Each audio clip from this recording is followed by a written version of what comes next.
بسم الله والصلاة والسلام على سيدنا ومولانا رسول الله وعلى آله وصحبه ومن والاه.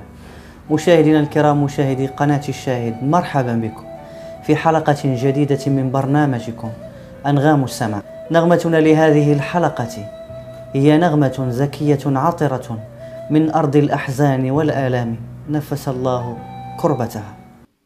اعلموا أنما الحياة الدنيا لعب ولهو وزينة وتفاخر بينكم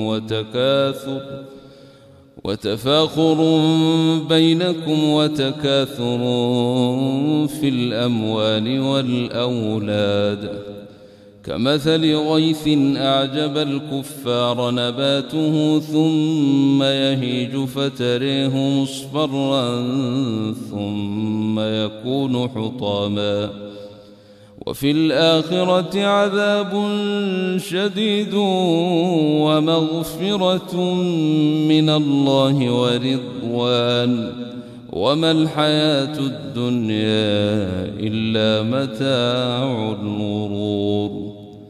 سابقوا إلى مغفرة من ربكم وجنة عرضها كعرض السماء والأرض أعدت للذين آمنوا بالله ورسله، ذلك فضل الله يؤتيه من يشاء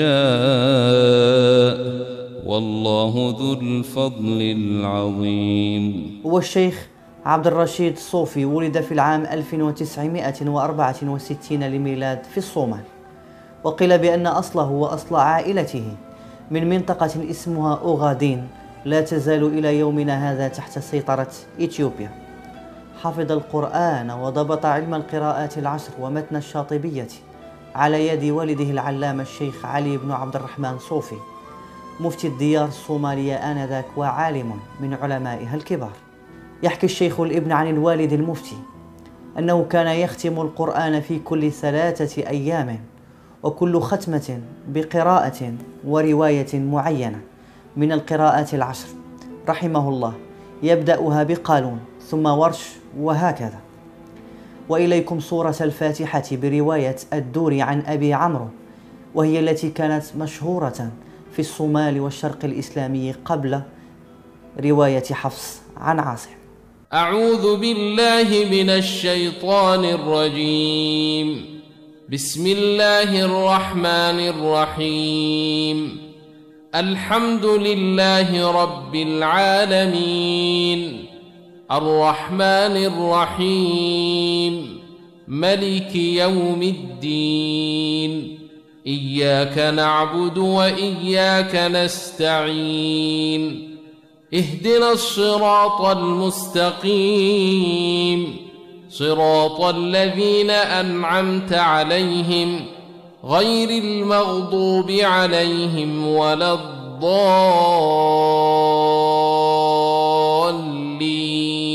سافر الشيخ عبد الرشيد الصوفي إلى الأزهر لاستكمال علم القراءات، فكان له ما أراد في أكتوبر من العام 1981، حيث حصل على الشهادة العليا في علم القراءات، إذ أجازه الشيخ محمد بن إسماعيل الهمداني إجازتين بسنده المتصل إلى حضرة سيدنا ومولانا رسول الله صلى الله عليه وسلم، الأولى في القراءات العشر من طريق الشاطبية والدرة، والثانية في القراءات العشر من طريق الطيبة.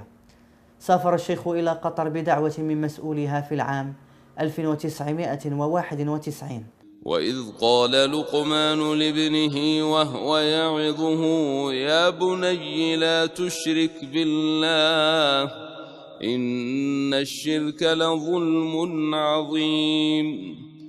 ووصينا الإنسان بوالديه حملته أمه وهنا على وهن وفصاله في عامين أن اشكر لي ولوالديك إلي المصير. وإن جاهداك على أن تشرك بي ما ليس لك به علم فلا تطعهما وصاحبهما في الدنيا معروفا واتبع سبيل من أناب إلي ثم إلي مرجعكم فأنبئكم بما كنتم تعملون.